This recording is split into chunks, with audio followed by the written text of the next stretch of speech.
This program is produced and distributed by Keep the Faith. The Most Holy Child grew in age and grace before God and men. The Most High resolved that the plenitude of the graces and virtues of the Princess Mary should, as it were, anticipate the time set for reaching the apex of her merits, and that they should extend to the most difficult and magnanimous undertaking as much as possible, even in her most tender years. The Most High God said, "I wish that as a beginning of their fulfillment, thou take notice that according to my divine ordainment, thy father Joachim must pass from this mortal to the eternal and immortal life. His death will happen shortly, and he will pass in peace and shall be placed among the saints in limbo to await the redemption of the human race." This announcement did not disturb the royal heart of the Princess of Heaven, the Blessed Mary, but as the love of children for their parents is a just debt of nature, and as in this most holy child this love had attained its highest perfection, the natural sorrow for the loss of her father Joachim could not be wanting, for she loved him with a holy love. The tender and sweet child therefore felt that this sorrowful compassion was perfectly compatible with the serenity of her magnanimous heart, and, working in all things with grandeur, giving nature and grace each their due, she offered an ardent prayer for her father St. Joachim. She besought the Lord to give him grace to depend upon him as his powerful and true God in his transit through a blessed death, and asked him to defend Joachim against the demon, especially in that hour, preserve him for and constitute him among the number of the elect, since during his life he had confessed and magnified his admirable and holy name. And in order to oblige his majesty the more, the most faithful daughter offered to suffer all that the Lord might ordain. The Lord accepted this petition and consoled the heavenly child by assuring her that he would assist her father as a most merciful and kind rewarder of those that love and serve him, and that he would place him among the patriarchs Abraham, Isaac, and Jacob.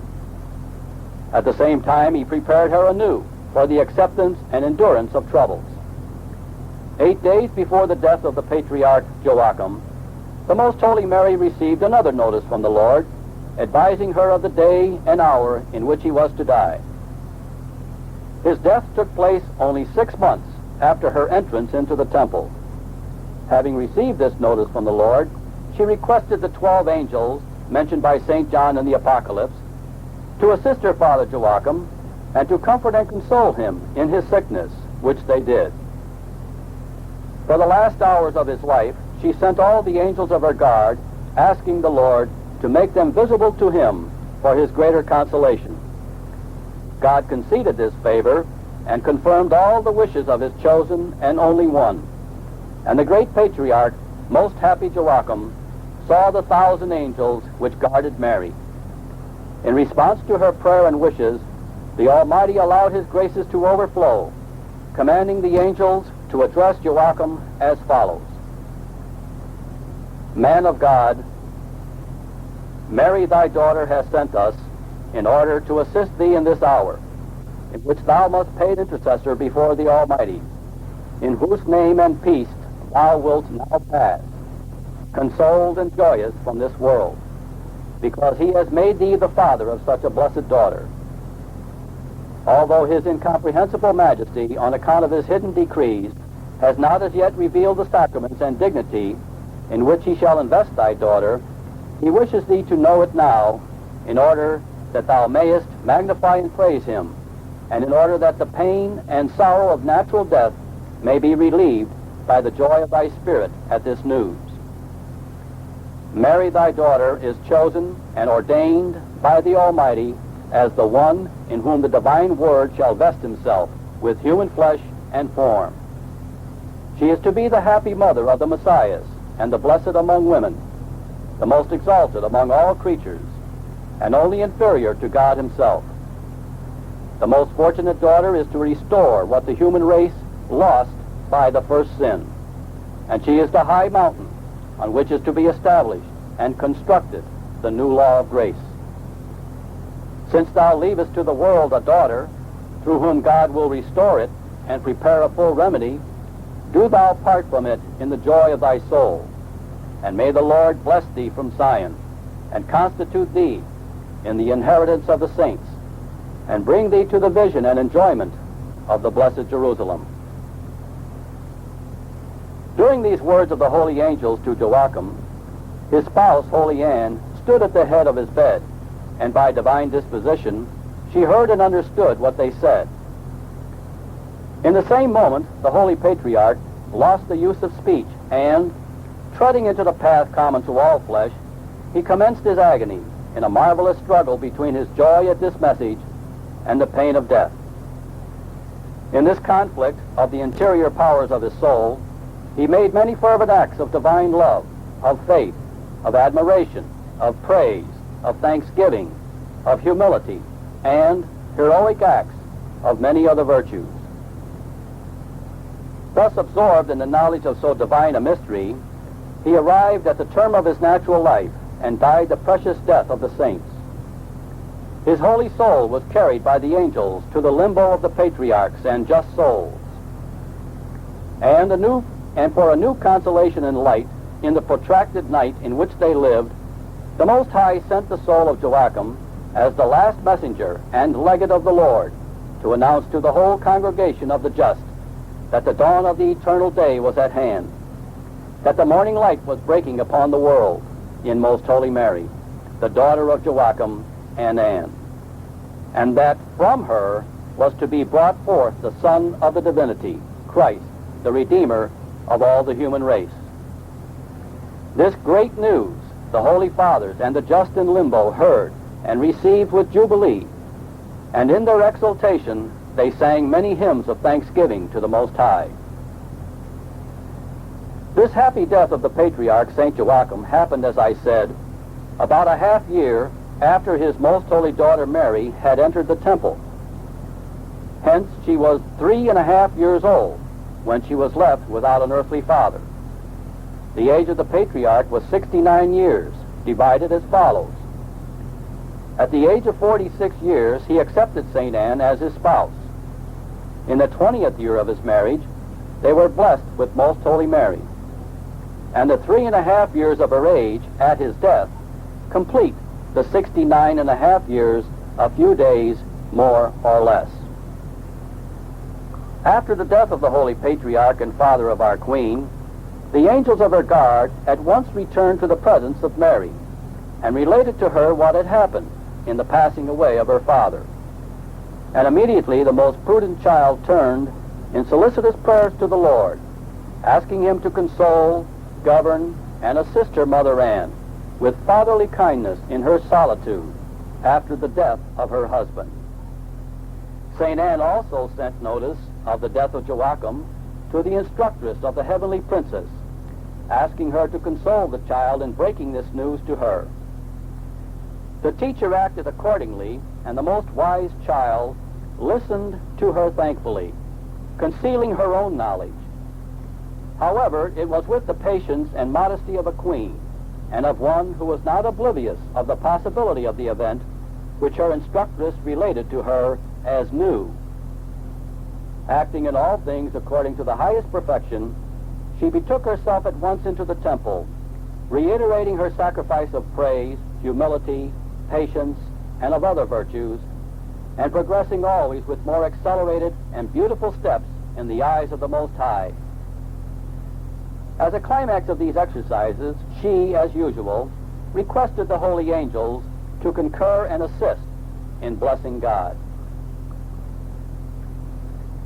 The Most High, who in his infinite wisdom dispenses and regulates the welfare of his beloved ones according to weight and measure, resolved to exercise our heavenly princess with some afflictions adapted to her age and state of childhood. Though she was always great in grace, he wished by this means to increase her glory. For entirely filled with grace and wisdom was our child Mary. Nevertheless, it was befitting that she should learn by experience, and thus make advancement, and understand better the science of suffering, which only experience can bring to its ultimate perfection and thoroughness. During the brief course of her tender years, she had enjoyed the delights of the Most High and his caresses, and of the angels, and of her parents, and in the temple, the tender love of her teachers and of the priests, because in the eyes of all of them, she was most gracious and amiable. It was now time that she should commence to know all the good she possessed in another light and by another knowledge, namely, the one which is inquired by the absence and privation of the good, and that she make use of it for the practice of those virtues which arise from comparison between the state of favors and caresses with the state of dereliction, aridity, and tribulation. The first affliction which our princess suffered was that the Lord suspended the continual visions which he had so far given her. So much the greater was the sorrow occasioned her thereby, in proportion as it was a new and unaccustomed experience, and in proportion as the treasure thus withdrawn was high and precious. Also the holy angels concealed themselves from her, and at the withdrawal from her sight of so many, so excellent and heavenly beings, which took place all at once, although they did not cease to surround her invisibly for her protection, that most pure soul seemed to herself entirely forsaken and left alone in the dark night occasioned by the absence of her beloved. It was a great surprise to our little queen, for the Lord, though he had in general prepared her for the coming of tribulations, had not specified their nature, and as the innocent heart of the most simple dove harbored no thoughts and entertained no practical conclusions except such as were conformable to her humility and incomparable love, she explained all according to this same light. In her humility, she began to think that she had not merited the further presence and possession of the lost good on account of her ingratitude, and in her inflamed love, she sighed and yearned after it with such great and loving affection and sorrow that there are no words to express them. Our heavenly lady indulged her sorrow in many discourses, expressing them in spoken words, such as cannot be conceived by other created understanding. For she alone possessed the wisdom and love properly to estimate the meaning of the absence of God in the soul, since she alone had known and enjoyed his presence in its highest beatitude. But the Most High Lord, her beloved spouse, who allowed her to possess and yet not enjoy him as before, inflamed by this possession of him only more and more her most pure heart, increasing her merits, and showering upon her continually new, though hidden gifts, in order that, in possessing him the more, she might love the better, and being more loved and possessed, she seek him with ever greater anxiousness and contrivances of her fiery love. In these sweet and loving lamentations, our queen continued for several days, like the humble spikenard, giving forth most fragrant odors of sweetness. But the Lord remained unmoved by her anxieties, and secreted himself in the hidden recesses of her most faithful heart. The divine providence, for its greater glory and for the superabundant merit of his spouse, protracted this conflict in such a manner that it continued for some time, though not very long. In the meanwhile, our heavenly lady suffered more spiritual torments and anxieties than all the saints together, for she gradually began to be alarmed by the fear of having lost God and fallen into disgrace on account of her own faults. And no one can estimate or know, except the Lord himself, what and how great was the grief of that burning heart, which had known how to love so much. To weigh this grief belongs to God alone, and in order that she might feel it in its fullest extent, she was left by God to the overwhelming anxiety and fear of having lost him. The Most High continued to hide and conceal himself from the Princess of Heaven, and to this affliction, which was the most severe, his Majesty added others in order to increase her merit, her grace, and her reward, thus inflaming more and more the most pure love of the heavenly lady. The great dragon and ancient serpent was not unwatchful of the heroic works of the Most Holy Mary. Although he could not attain to the knowledge of her interior acts, since they were hidden from his view, yet he scrutinized the exterior ones, which were so high and so perfect as to arouse the pride and indignation of that envious fiend. For the purity and the sanctity of the child Mary tormented him beyond all calculation. In his restless fury, he called a meeting of the infernal leaders in order to consult about the matter with the higher powers of hell. He addressed them as follows: "The great triumph which we have until now obtained in the world by the possession of so many souls, who are altogether subject to our wills, is, I am afraid and anxious, about to be undone and counteracted by a woman. We cannot make light of such a danger, for we have been warned since our creation, and afterward heard the sentence confirmed against us, that the woman shall crush our head. Therefore, we must be watchful and discard all carelessness. You have already been notified of a child which was born of Anne, and is growing in age, and is at the same time distinguishing herself in virtue. I have paid careful attention to all her actions and movements, and I have not been able to discover in her the effects of the seeds of malice, which usually begin to show themselves at the dawn of reason, and at the beginning of the activity of the passions in the rest of the children of Adam.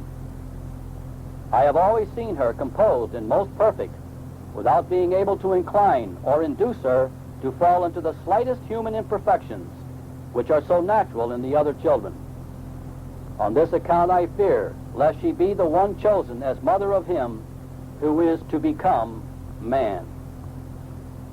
Yet I cannot convince myself of this, for she was born as the rest of women, and subject to the common laws of nature. Her parents offered prayers and sacrifices in atonement for her and their own sins, and brought her to the temple, just like other women.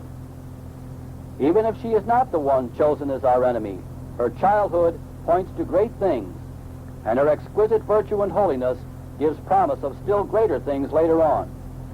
Nor can I bear the prudence and discretion with which she acts in all her affairs.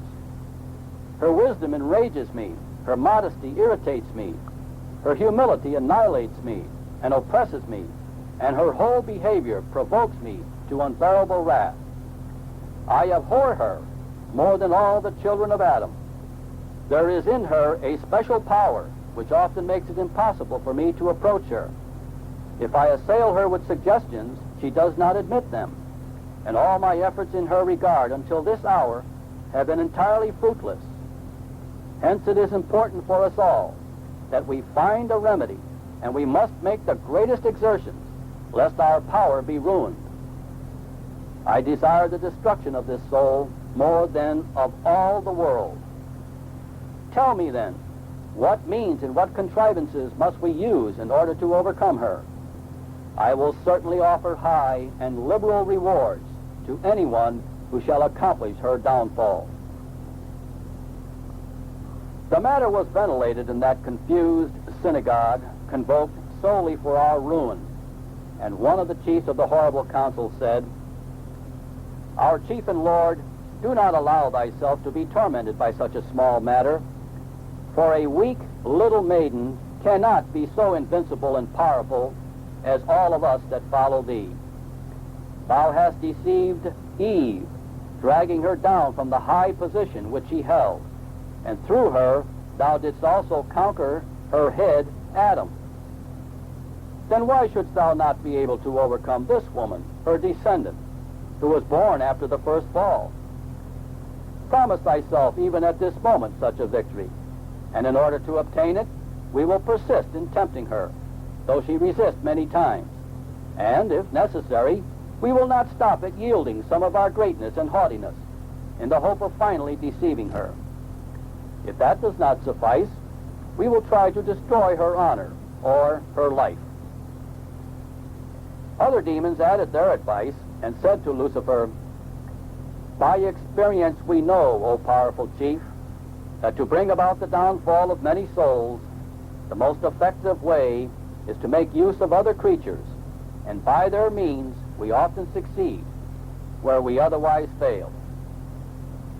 Let us then plan and contrive the ruin of this woman in this way, first finding out the best time and the most favorable opportunity, Above all, it is necessary that we apply all our sagacity and astuteness to make her lose grace by some sin. As soon as this mainstay and bulwark of the just is lost to her, we can persecute and ensnare her in her forsakenness, and there will be no one to snatch her from our grasp, and we must exert ourselves to reduce her to despair of all remedy. Lucifer expressed his thanks for these encouraging counsels of his followers and cooperators in crime.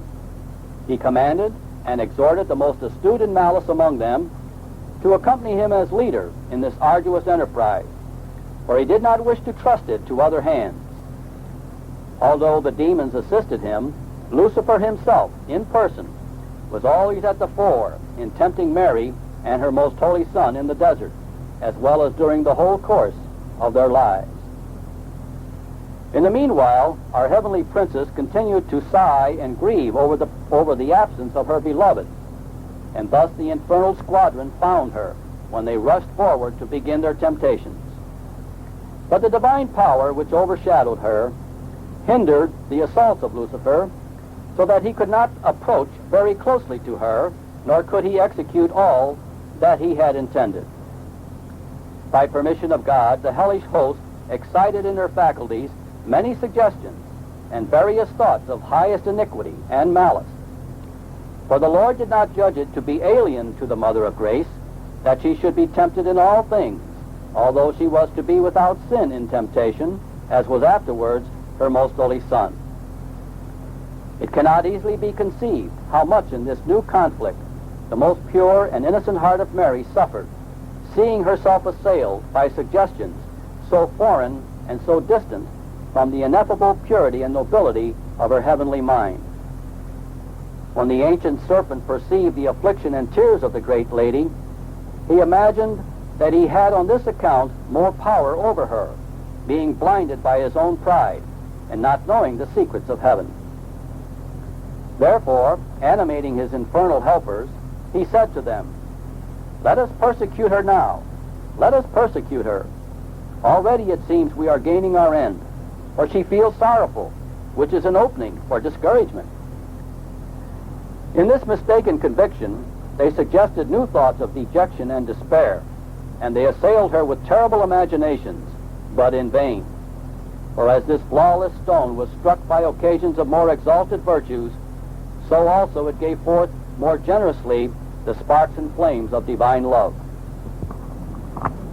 Our invincible queen was so superior to this infernal battery that her interior showed no signs of change, nor even of an understanding of such terrible suggestions, except in so far as to concentrate herself the more in the exercise of her incomparable virtues, and allow the flames of divine love, which burned in her breast, to ascend so much the higher.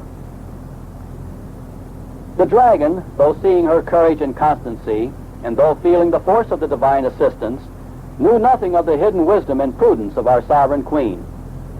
Nevertheless, he persisted in his pride and besieged the city of God in diverse ways and several kinds of warfare.